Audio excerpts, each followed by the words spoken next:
Hello friends, this is Karan. So Lucent की जो हम पॉलिटी की सीरीज अभी कर रहे हैं उसमें नेक्स्ट जो आज हमारा है वो है चैप्टर नंबर 22 पार्लियामेंट्री टर्म्स, जिसको लक्ष्मीकांत में डिवाइसेस ऑफ पार्लियामेंट्री प्रोसीडिंग्स भी बोला जाता है। इसमें सबसे पहला है क्वेश्चन आवर। जो क्वेश्चन आवर होता है वो सबसे पहला घंटा जो होता है पार्लियामेंट्री सिटिंग का जो स्लॉट होता है उसको क्वेश्चन आवर बोलते हैं, या फिर ऐसा भी बोल सकते हैं कि क्वेश्चन आवर से ही पार्लियामेंट के जो सेशंस है वो बिगिन होते हैं। इसमें क्या है, नॉर्मल जो मेंबर्स होते हैं वो मिनिस्टर्स को क्वेश्चंस करते हैं किसी भी पॉलिसी के रिलेटेड जो उन्होंने बनाई है, जो भी बिल लेके आ रहे हैं उसके रिलेटेड से। और इसके क्वेश्चन पूछने के भी आगे 2-3 तरीके हैं, वो इन्होंने मेंशन किए हुए हैं। फर्स्ट है स्टार्ड क्वेश्चन। स्टार्ड क्वेश्चन का मतलब होता है कि इसमें ना ओरली ही क्वेश्चन पूछा जाता है एंड ओरली ही उसको आंसर किया जाता है। ये आप याद रखना है, यूपीएससी पहले काफी पहले जो पेपर थे यूपीएससी के प्रीवियस ईयर्स, आज से काफी बोल सकते हैं 10-12 साल पुराने, तब पूछा हुआ है स्टार्ड एंड अनस्टार्ड। ये इजी है वैसे तो, लेकिन ये कंफ्यूजिंग इसीलिए लगते हैं क्योंकि अनस्टार्ड एंड स्टार्ड में दोनों के एक दूसरे के ऑपोजिट है और हम कंफ्यूज हो जाते हैं। समटाइम्स अनस्टार्ड वाला हम स्टार्ड में कर देते हैं एंड वाइस वर्सा। स्टार्ड क्वेश्चन में ओरली क्वेश्चन पूछा जाता है एंड ओरली ही उसका आंसर दिया जाता है। एंड इसमें सप्लीमेंट्री जो क्वेश्चंस हैं वो भी नेक्स्ट पूछे जा सकते हैं। इसका मतलब सप्लीमेंट्री का क्या है कि जब आपने किसी मिनिस्टर ने ओरली जो क्वेश्चन है उसका आंसर दे दिया, उसके बाद में वो बंदा मेंबर जो है वो नेक्स्ट क्वेश्चन फिर से उसी के रिलेटेड दोबारा से पूछ सकता है कि मतलब अच्छा फिर आगे क्या होगा, मतलब क्या पॉलिसी है, आगे आप कैसे इसमें डेवलपमेंट करेंगे, या जो भी है, क्या बेनिफिट क्या नुकसान है, उसको बोलते हैं सप्लीमेंट्री क्वेश्चन। अनस्टार्ड क्वेश्चन इसके ऑपोजिट है। अनस्टार्ड में रिटन पूछा जाता है, रिटन ही इसको आंसर किया जाता है। अनस्टार्ड में रिटन आंसर किया जाता है। एंड इसके लिए यहाँ भी लिखा हुआ है कि 10 days एडवांस नोटिस, ये गलत लिखा हुआ है, इसको आप काट देना। लूसेंट में ऐसा कुछ नहीं है, बस आप सिंपली ये याद रखना कि रिटन आंसर होता है एंड इसमें सप्लीमेंट्री क्वेश्चन भी नहीं पूछा जा सकता। ठीक है, अब कॉमन सी बात है, रिटन में आंसर है, फिर से क्वेश्चन पूछेंगे, फिर से वो रिटन में आंसर देंगे, तो फिर तो ये क्वेश्चन आर ही चलता रहेगा कितना कितना टाइम, सेशन तो स्टार्ट ही नहीं हो पाएगा एक्चुअल सेशन तो ऐसे इसको याद रखना। नेक्स्ट है शॉर्ट नोटिस क्वेश्चन। इसको less than 10 days advance notice देना पड़ता है। Less than 10 days advance notice, ये इसमें दिया नहीं है लेकिन यहाँ भी मेंशन है। 10 दिन पहले बताना पड़ता है इस नोटिस को लेके आने के लिए। फिर इसको भी ओरली पूछा जाता है, ओरली आंसर किया जाता है एंड इसमें फिर वही होगा कि सप्लीमेंट्री क्वेश्चन भी पूछे जा सकते हैं। इसमें मेंबर्स जो अर्जेंट नेचर के क्वेश्चंस होते हैं या फिर कोई मैटर होता है जो इम्पोर्टेंट होता है, अर्जेंट होता है, उसके रिलेटेड मिनिस्टर्स को क्वेश्चन पूछता है। उसके बाद में नेक्स्ट है जीरो आर। जीरो आर जो होता है वो ना ऐसा बोल सकते हैं कि it's Indian innovation. Indian innovation ऐसा क्यों बोलते हैं इसको, क्योंकि ये कहीं भी मेंशन नहीं है जो जीरो आर है, ना ही तो ये रूल ऑफ प्रोसीजर में मेंशन है, ना ही ये कहीं कॉन्स्टिट्यूशनल जो प्रोसीजर्स हैं उसमें कहीं मेंशन है, ये कहीं भी मेंशन नहीं है। लेकिन ये हमारी इंडिया की अपनी इनोवेशन है, इससे हमने ये बना लिया है। इसमें भी विदाउट प्रायर नोटिस क्वेश्चन जो है अर्जेंट मैटर का वो रेज किया जाता है, लेकिन अर्जेंट भी हो सकता है, नहीं भी, लेकिन इसमें कोई प्रायर नोटिस नहीं दिया, इशू नहीं किया जाता। उसके बाद में नेक्स्ट है कट मोशन। कट मोशन का मतलब होता है कि जैसे बजट पास हो रहा है, नॉर्मल जो हमारा बजट है उसमें बहुत सारी ग्रांट्स पास होती हैं कि हम एजुकेशन के लिए इतना बजट रखे हैं, हम हेल्थ के लिए इतना रखे हैं, डिफेंस के लिए इतना, एम्प्लॉयमेंट के लिए इतना बजट है। उसमें ये बोल सकते हैं कि आप जो है इस पॉलिसी में या फिर इस बजट में आपको कम करनी, कटौती करनी होगी, आपको कम करना होगा। मतलब जो बजट आपने दे रखा है इस चीज के लिए वो ज्यादा दे रखा है। मतलब कि जो डिमांड है, जितना अमाउंट मांगा जाता है, जितनी डिमांड की जाती है, उसको बोला जाता है कि इसके लिए इसको कम करो, उसके लिए रिडक्शन सीक की जाती है, इसको बोलते हैं कट मोशन। नेक्स्ट है पॉलिसी कट मोशन। ये ऐसे लिखा हुआ है disapproval of policy, policy cut ऐसे करके, ये सही नहीं लिखा हुआ, ये एक्चुअली ऐसे है पॉलिसी कट, उसके बाद मोशन। इसमें भी यही है, पॉलिसी कट मोशन का मतलब होता है कि बहुत ज्यादा ये दबाव दे के बोला जाता है कि अपनी जो ये जाहिर किया जाता है कि ये पॉलिसी जो है वो हम इसके फेवर में नहीं है, ये डिमांड जो है, ये पॉलिसी जो है, या फिर जो भी ये लेके आया जा रहा है बिल, इसके हम अगेंस्ट है, उसका डिसअप्रूवल जताया जाता है। मतलब basically it expresses the disapproval of the house. तो उसके लिए फिर बोला जाता है कि इसको रिड्यूस किया जाए, इसकी जो डिमांड है वो ₹1 कर दी जाए, मतलब इसको जो पैसा है वो इतना अलॉट किया जाए, इससे ज्यादा पैसे अलॉट नहीं होने चाहिए। अब ₹1 में सोचने वाली बात है, कोई भी काम नहीं होता आज के टाइम पे। तो मतलब कहने का मतलब सीधा सीधा ये है कि ये स्ट्रांगली पॉलिसी को डिसअप्रूव करने का एक तरीका है जो वो नहीं लाना चाहिए। उसके बाद में नेक्स्ट है इकोनॉमी कट। इकोनॉमी कट में मतलब एक स्पेसिफिक अमाउंट का तक जो रिडक्शन करने के लिए ये लाया जाता है कि इतने अमाउंट तक रिडक्शन कर दो। अगर 100 करोड़ का है तो मान लो 10 करोड़ का रिडक्शन कर दो, तो इसके लिए इसको बोलते हैं इकोनॉमी कट। उसके बाद में टोकन कट मोशन में क्या होता है कि किसी भी मिनिस्टर द्वारा डिमांड की गई जो वैल्यू है, डिमांड जितनी की जाती है कि हमें इतना पैसा चाहिए, उसकी अमाउंट को 100 रुपए तक घटाने के लिए लाया जाता है। और ये एक कोई पर्टिकुलर ग्रीवांसेस को टैकल करने के लिए लाया जाता है। मतलब कोई पर्टिकुलर समस्या को मेंबर सामने रखते हैं कि मतलब इसमें से इतना कम कर दो, क्योंकि फॉर एग्जांपल कि देश में इतना ज्यादा अनएम्प्लॉयमेंट है तो हमें थोड़ा उधर भी लगाना चाहिए अनएम्प्लॉयमेंट की तरफ। तो थोड़ा इस तरफ से मतलब मान लो कि जिस चीज के लिए भी ये यहाँ से ये कट कर रहे हैं कि यहाँ से इस पॉलिसी से कट कर दो और थोड़ा अनएम्प्लॉयमेंट की तरफ थोड़ा ज्यादा लगा दो, तो 100 रुपए यहाँ पे लगा देना चाहिए। ये किसी मैटर के लिए, मैटर को आगे रख के उसके लिए ही फिर ये ग्रीवांस किया जाता है। लेकिन ये स्पीकर डिसाइड करता है कि इसके ऊपर चर्चा होनी चाहिए या नहीं, मतलब कि मेंबर्स इसके ऊपर बोलना चाहिए, इसके ऊपर कोई सदस्य में पार्लियामेंट में या नहीं बोलना चाहिए। तो ये स्पीकर की डिस्क्रिशन होती है। आगे है एडजॉर्नमेंट मोशन। नेक्स्ट है adjournment motion. Adjournment motion parliament में किसी अर्जेंट पब्लिक इंपॉर्टेंस जो नोटिस होता है वो प्रस्तुत करने के लिए या फिर पूरे पार्लियामेंट का ध्यान उसकी तरफ केंद्रित करने के लिए इसको प्रस्तुत किया जाता है। जैसे मान लो कि वुमेन सेफ्टी की बात है, अब हम बोलें कि कंट्री में बहुत ज्यादा रेप्स हो रहे हैं या फिर वुमेन जो है, लेडीज जो है वो सेफ नहीं फील कर रही, तो इसको लेके कोई ये अर्जेंट पब्लिक कोई इंपॉर्टेंस नोटिस हो गया, जब इसको प्रस्तुत किया जाता है तो इसको एडजॉर्नमेंट मोशन बोलते हैं। ये सिर्फ और सिर्फ 2-3 बातें ध्यान में रखनी है। एडजॉर्नमेंट मोशन काफी इंपॉर्टेंट है लेकिन इसमें डिटेल में नहीं दिया। एक तो पहली बात ये है कि ये सिर्फ और सिर्फ लोकसभा में ही प्रस्तुत किया जा सकता है, राज्यसभा में ये नहीं लेके आ सकते, और 50 मेंबर्स का इसके ऊपर सहमति होना जरूरी है। मतलब 50 मेंबर अगर इसको सपोर्ट करेंगे उसके बाद ही ये मेंबर में लेके आया जा सकता है, इसको पास माना जाएगा। फिर उसके बाद तो 2-3 पॉइंट्स और ये हैं कि ये मैटर जो है ना, इससे पहले ऐसा मैटर होना चाहिए जो पार्लियामेंट में इससे पहले उसके ऊपर कोई बातचीत नहीं हुई है, कोई डिस्कशन नहीं हुआ है या फिर कोई बिल इस तरीके का नहीं बना है।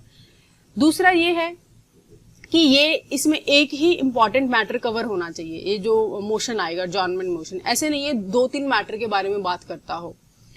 उसके बाद में ये है कि ये किसी क्वेश्चन जो प्रिविलेज का क्वेश्चन है उसको रेज नहीं करता होना चाहिए। ये 2-3 चीजें हैं, ये इंपॉर्टेंट है, ये मैंने आपको बता दी, आप ध्यान में रखनी है। नेक्स्ट है calling attention motion. Calling attention motion में ये होता है कि मेंबर्स जो हैं वो इस बिल को लेके आते हैं मिनिस्टर्स का किसी पर्टिकुलर अर्जेंट, यही होगा सेम है, अर्जेंट पब्लिक जो नोटिस हो गया उसकी तरफ ध्यान खींचने के लिए, उसको उनको बोलने के लिए कि भाई आप क्या कर रहे हो, अभी असम में इतना ज्यादा फ्लड आ गया है, मतलब कि आप उसके लिए कोई पॉलिसी क्यों नहीं बनाते हो या फिर कोई इस तरीके का बिल पास क्यों नहीं करते हो कि उसका जो लेवल है या फिर इंक्रोचमेंट है उसके आसपास लोगों के घर ना हो, सो दैट लोगों का इस तरीके से हर साल नुकसान ना हो। तो ये जो है जो टाइम पे हो रही हैं चीजें, अर्जेंट पब्लिक बोल सकते हैं इनको, तो इम्पोर्टेंट है। तो मेंबर्स ये इंट्रोड्यूस करते हैं मिनिस्टर्स का उस तरफ ध्यान लेके खींचने के लिए। नेक्स्ट है privilege motion, point of order. ये जो चीजें हैं ना, ये इतनी इंपॉर्टेंट है नहीं एग्जाम पॉइंट ऑफ व्यू से, लेकिन जो चीजें इंपॉर्टेंट हैं मैं आपको फटाफट से बताती जा रही हूँ। जैसे आगे हम देख लेते हैं ग्लूटिन मोशन। प्रिविलेज मोशन देखो ये होता है कि जब कोई मेंबर जो है या फिर मिनिस्टर जो है अपनी जो प्रिविलेजेस देगी है, हमने जैसे प्रिविलेज पहले पढ़ ली थी, प्रिविलेजेस किस किस को मिलती हैं। एक तो मैंने आपको स्पेसिफिकली बताया था कि एक तो मेंबर ऑफ पार्लियामेंट्स को मिलती हैं, भले वो राज्यसभा के मेंबर हो भले वो लोकसभा के मेंबर हो, और साथ में किसको मिलती हैं, अटॉर्नी जनरल को। ये इंपॉर्टेंट है, ये ध्यान में रखना है आपको।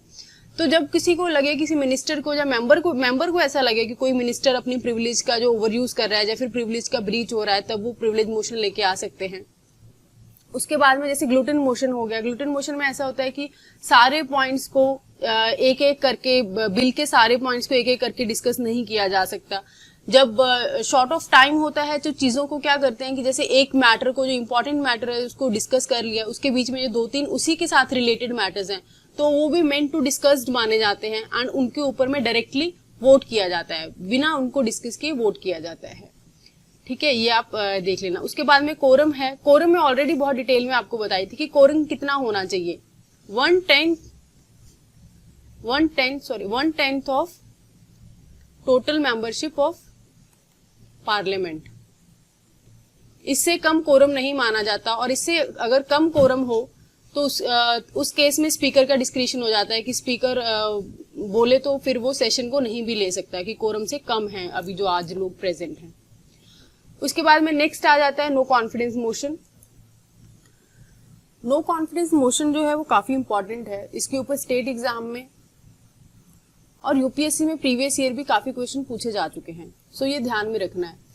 देखो, नो कॉन्फिडेंस मोशन पहली बात तो सिर्फ और सिर्फ लोकसभा में पास किया जा सकता है, लोकसभा में ही इंट्रोड्यूस हो सकता है, राज्यसभा में ये नहीं आ सकता। इसका अप्रूवल के लिए 50 मेंबर्स का इसको अडॉप्ट करना जरूरी है। अगर 50 मेंबर इसको अपनी अप्रूवल देते हैं तभी ये फिर उसके बाद में इंट्रोड्यूस किया जाता है। दूसरा ये देखो, काउंसिल ऑफ मिनिस्टर जो है ना, वो उतने टाइम तक ही अपनी जो मेजोरिटी है या फिर गवर्नमेंट है वो एंजॉय करते हैं, उतने टाइम तक ही they stay in the office जब तक उनके पास वो एक कॉन्फिडेंस में रहते हैं। जब उनके against no confidence motion pass हो जाता है तब उनको रिजाइन करना पड़ता है। नो कॉन्फिडेंस मोशन लाने के लिए अगर कोई मेंबर नो कॉन्फिडेंस मोशन लेके आता है तो उसको इसका रीजन नहीं बताना पड़ता कि क्यों ये पार्लियामेंट में लेके आया जा रहा है, कोई स्पेसिफिक रीजन नहीं बताना पड़ता। लेकिन एक बार अगर मूव हो गया, पास हो गया, तो इंटायर काउंसिल ऑफ मिनिस्टर को रिजाइन करना पड़ेगा। उसके बाद में ये मतलब मेनली क्यों लेके आ जाता है, गवर्नमेंट का कॉन्फिडेंस चेक करने के लिए लेके आ जाता है कि क्या ये सब आपस में इनकी सहमति है भी या नहीं। जैसे अभी महाराष्ट्र में हो रहा है, तो महाराष्ट्र में ये सब चीजें क्यों हो रही हैं, क्योंकि वहां पे नो कॉन्फिडेंस मोशन ही हो गया एक तरीके से, भले पर्टिकुलरली बिल नहीं आया, आधे मेंबर इस तरफ चले गए, आधे उस तरफ चले गए, तो कॉन्फिडेंस में है ही नहीं। सेंट्रल गवर्नमेंट जो भी रन कर रही थी, ठाकरे गवर्नमेंट, उनके कॉन्फिडेंस में सारे मेंबर्स काउंसिल ऑफ मिनिस्टर थे ही नहीं, वो बट गए आपस में। तो जब तक वो कॉन्फिडेंस में है तभी गवर्नमेंट रन कर सकती है। जब वो गिर गई सरकार तो मतलब कि नो कॉन्फिडेंस मोशन हो गया उनका। नेक्स्ट है सेंसर मोशन। सेंसर मोशन भी सिर्फ लोकसभा में ही लेके आया जा सकता है, पास किया जा सकता है, लेकिन इसको अडॉप्ट करने का रीजन देना पड़ेगा। मतलब इसको अगर वो लेके इंट्रोड्यूस कर रहे हैं, वो किस ग्राउंड पे लेके आ रहे हैं, किस बेसिस पे लेके आ रहे हैं मेंबर्स, तो उसका रीजन मेंशन करना पड़ेगा। और ये सिर्फ ऐसा नहीं है कि इंटायर काउंसिल ऑफ मिनिस्टर के अगेंस्ट ही मूव हो सकता है, ये एक इंडिविजुअल मिनिस्टर्स के अगेंस्ट भी मूव किया जा सकता है।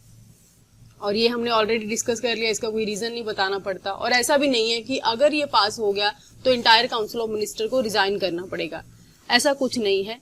ये जनरली पॉलिसीज को, गवर्नमेंट की स्पेसिफिक पॉलिसीज एंड एक्शंस को डिस्कस करने के लिए इंट्रोड्यूस किया जाता है। आगे है lame duck session. Lame duck session ना एक बार यूपीएससी ने पूछ रखा है पहले, ये इसको अनइम्पॉर्टेंट मान के नहीं हम ध्यान देते इसके ऊपर। इसका मतलब ये होता है कि देखो, मान लो ना अभी 2024 में हमारे इलेक्शन होने हैं, ठीक है। जो 2024 में हमारी गवर्नमेंट बनेगी, अभी देखो जितने भी हमारा मेंबर्स है ना, मेंबर ऑफ पार्लियामेंट हैं, उनमें से कुछ मेंबर ऐसा भी हो सकता है कि दोबारा फिर से इलेक्ट होके आ जाएं।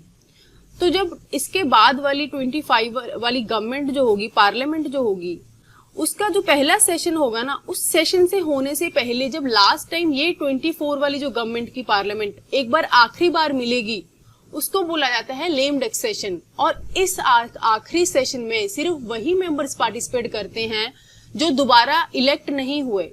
मान लो अभी मोदी जी के चांसेस ज्यादा हैं कि दोबारा आ जाएंगे, जैसे मोदी जी हो गए, राजनाथ हो गया, अमर सिंह हो गए, ये सब जो है मान लो दोबारा फिर से इलेक्ट हो गए, तो फिर जो 24 का लेम डक होगा ना, लास्ट सेशन होगा, उसमें वो पार्टिसिपेट नहीं करेंगे, तो वो सीधा 25 वाले फर्स्ट में आएंगे। जो हार जाएंगे वो इसमें लेम डक में पार्टिसिपेट करेंगे, उसको बोलते हैं लेम डक सेशन।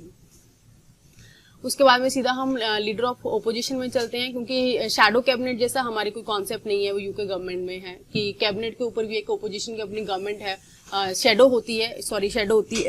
कैबिनेट होती है, गवर्नमेंट नहीं। वो देखते हैं कि पॉलिसीज सही बन रही हैं या नहीं बन रही हैं, क्या काम कर रहे हैं नहीं कर रहे, इस तरीके से एक चेक रखने के लिए उनके ऊपर होता है। उसके बाद में लीडर ऑफ ओपोजिशन है, तो लीडर ऑफ ओपोजिशन भी एक तरह से स्टैट्यूटरी रिकॉग्निशन इनको दी गई है, मतलब जो लोकसभा में या राज्यसभा में दोनों साइड जो ओपोजिशन का लीडर होता है उनको हम लीडर ऑफ ओपोजिशन बोलते हैं। बाकी ये आप देख सकते हो, ठीक है। आगे है फंड्स, ये इंपॉर्टेंट है। फंड्स 3 तरीके के होते हैं। पहला होता है कंसोलिडेटेड फंड ऑफ इंडिया, ठीक है। दूसरा होता है पब्लिक अकाउंट्स ऑफ इंडिया। तीसरा होता है contingency fund of India. Consolidated fund of India में क्या क्या आता है? All revenues received by the government, all loans raised by the government, ठीक है।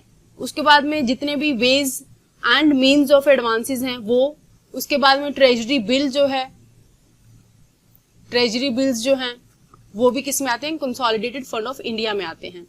और इसमें से कंसोलिडेटेड फंड ऑफ इंडिया में अगर पैसा निकालना है तो इसके लिए ना एप्रोप्रिएशन बिल लाना होता है। ये बिल पहले लोकसभा अगर पास कर दे, फिर पहले राज्यसभा, लोकसभा अगर पास कर दे फिर राज्यसभा के पास जाता है, फिर अगर प्रेसिडेंट उसको सेंड दे देता है अपनी, उसके बाद में मनी विथड्रॉ कर लिया जाता है। मतलब कि with according with the parliamentary law ही ये यहां से मनी आ जा सकता है। नेक्स्ट है parliament public accounts of India. यहाँ पे अलग से नहीं दिया हुआ, लेकिन यहाँ से है जो वो पब्लिक अकाउंट्स ऑफ इंडिया है, ठीक है। ये पब्लिक अकाउंट है। पब्लिक अकाउंट्स में क्या होता है कि जैसे it includes the provided fund deposits, judiciary deposits, saving bank deposits, department deposits and remittances, जितना बाहर से आ जा रहा है पैसा वो सब इसमें होता है। ये सिर्फ इसको निकालने के लिए एग्जीक्यूटिव एक्शन की ही जरूरत होती है। थ्रू एग्जीक्यूटिव एक्शन इसको निकाल सकते हैं। मतलब कि पार्लियामेंट्री लॉ के लिए जब बिल लाने की कोई जरूरत नहीं होती। It need not to be in accordance with the parliamentary law.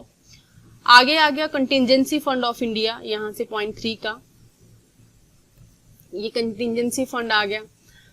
ये किसी भी अर्जेंट अनफोर्सिन कंडीशन के लिए होता है, एक्सपेंडिचर होता है, ठीक है। अनफोर्सिन कंडीशन कौन सी होती है? जैसे अभी शाम में फ्लड्स हैं, तो फ्लड्स के लिए गवर्नमेंट को अभी अर्जेंटली पैसा भेजना पड़ेगा वहां पे, तो उनकी हेल्प के लिए। तो ये जो कंडीशन हो गई, जैसे कोई ऐसी कहीं भूकंप आ गया, वहां पे कोई हमें देना पड़ेगा, तो यहाँ पे करने के लिए, इसके एलोकेशन फंड का करने के लिए इसको कंटिजेंसी फंड बोलते हैं। इसको फाइनेंस सेक्रेटरी जो है, सेक्रेटरी प्रेसिडेंट के बिहाफ पे पैसा निकलवा सकते हैं। लेकिन ऐसा है कि देखो पहले पार्लियामेंट की अप्रूवल की जरूरत नहीं है। पहले आप पैसा, क्योंकि पहले तो इमरजेंसी है ना, ऑब्वियसली एकदम से फ्लड आ रहे हैं, कहीं पे भूकंप आ गया, तो हमें इमरजेंसी माली मदद, उनको पैसे की मदद भेजनी होगी उनको। तो पहले पैसा फाइनेंस सेक्रेटरी प्रेसिडेंट के कहने पे निकाल लेते हैं। उसके बाद में लेकिन वो एक जो प्रस्ताव बन जाता है उसके ऊपर पार्लियामेंट अपना अप्रूवल दे देती है। लेकिन पार्लियामेंट्री अप्रूवल जरूरी है, भले लेकिन बाद में दी जाए, वो ऐसा कुछ मतलब इसमें नहीं है। आगे है extension of the powers of the Rajya Sabha. Rajya Sabha की मतलब कि ऐसी कौन कौन सी पावर हैं जो सिर्फ इकलौती राज्यसभा के पास हैं, जो फिर ऐसी कौन कौन सी पावर हैं जो सिर्फ लोकसभा एंजॉय करता है। इसमें सबसे पहले आ गया कि जो बिल है, जो मनी बिल है, वो इंट्रोड्यूस नहीं किया जा सकता राज्यसभा में, सिर्फ और सिर्फ लोकसभा में इंट्रोड्यूस किया जा सकता है। अब तक ये आपको रट गया होगा, क्योंकि बहुत बार इसी चैप्टर में बार बार ये पॉइंट आ रहा है, हमने बार बार पढ़ लिया है। उसके बाद में राज्यसभा के पास ऐसी कोई पावर नहीं है कि वो रिजेक्ट कर दे मनी बिल को या फिर अमेंड कर दे मनी बिल को। स्पीकर जो लोकसभा का स्पीकर होता है उसी की ही सोल अथॉरिटी होती है, फाइनल अथॉरिटी होती है कि वो बिल को मनी बिल एज अ पास कर दे, मतलब बोल दे कि हाँ ये मनी बिल है, तो वही डिसाइड करता है। तो चेयरमैन की या वाइस चेयरमैन की इसमें कोई वो नहीं रहती है। उसके बाद में वोट ऑन एक्सपेंडिचर जो है, पब्लिक एक्सपेंडिचर जो है, डिमांड ऑन ग्रांट्स जो हैं, वो भी राज्यसभा सिर्फ डिस्कस कर सकते हैं लेकिन वोट नहीं कर सकते। ये आपको ध्यान में रखना है, ये यूपीएससी पूछ चुकी है, ये आई थिंक 2015 वाले प्रीलिम्स में आया हुआ था। कि क्या राज्यसभा इसके ऊपर वोट कर सकती है, राज्यसभा सिर्फ इसको डिस्कस कर सकती है। नेक्स्ट है कि जो काउंसिल ऑफ मिनिस्टर्स होते हैं वो रिस्पॉन्सिबल होते हैं लोकसभा को, राज्यसभा को वो रिस्पॉन्सिबल नहीं होते हैं, ऐसा कुछ जरूरी नहीं है, ठीक है। उसके बाद ज्वाइंट सीटिंग को भी प्रिजाइड करता है वो, जो जब डेडलॉक हो जाता है तो वो स्पीकर करता है, या डेप्यूटी स्पीकर करता है, या फिर डेप्यूटी चेयरमैन करता है, वाइस चेयरमैन नहीं करता है, वो भी आपको ध्यान में रखना है। और लेकिन जो राज्यसभा है उसके पास भी कुछ स्पेशल पावर्स हैं। राज्यसभा क्या है कि अगर उसको कोई न्यू ऑल इंडिया सर्विस बनानी हो, देखो राज्यसभा के पास ना दो तीन ही एक्स्ट्रा पावर्स हैं, वो दोनों तीनों आपको याद रखनी है क्योंकि यूपीएससी ऑलरेडी पूछ चुका है कहीं ना कहीं से। ऑल इंडिया सर्विस अगर कोई न्यू क्रिएट करनी हो तो उसके लिए वो एक रेजोल्यूशन ला सकते हैं राज्यसभा वाले, राज्यसभा में इनिशिएट करके, जिसको वो 2/3 मेजोरिटी से अगर पास कर दें प्रेसिडेंट वोटिंग से, तो न्यू ऑल इंडिया सर्विस वो बना सकते हैं। उसके बाद में अगर किसी स्टेट सब्जेक्ट के ऊपर कोई नया पार्लियामेंट ने कोई बिल बना लेके आना हो जो कि स्टेट सब्जेक्ट हो, ना ही वो कंकरेंट लिस्ट में हो, ना ही वो यूनियन लिस्ट में हो, तो उसके लिए भी राज्यसभा एक रेजोल्यूशन लेके आ सकती है, जिसको 2/3 ऑफ द मेजोरिटी से अगर प्रेसिडेंट वोटिंग से अगर पास हो जाता है तो उस केस में फिर पार्लियामेंट भी स्टेट लिस्ट के ऊपर बना सकती है। मतलब स्टेट लिस्ट के ऊपर पार्लियामेंट का पूरा कंट्रोल रहता है, डायरेक्टली और इनडायरेक्टली, आप ऐसे बोल सकते हो। तो आज का सेशन यहीं पे हम एंड करते हैं। नेक्स्ट सेशन में हम एग्जीक्यूटिव ऑफ द स्टेट्स पढ़ेंगे। तो होप आपको वीडियोस अच्छी लग रही हैं। अगर आप कुछ भी आपको अच्छा लग रहा है, कुछ इन्फॉर्मेटिव आपको अपने अकॉर्डिंग लग रहा है, तो आप प्लीज चैनल को like and subscribe and share जरूर करें। मिलते हैं नेक्स्ट सेशन में। Thank you.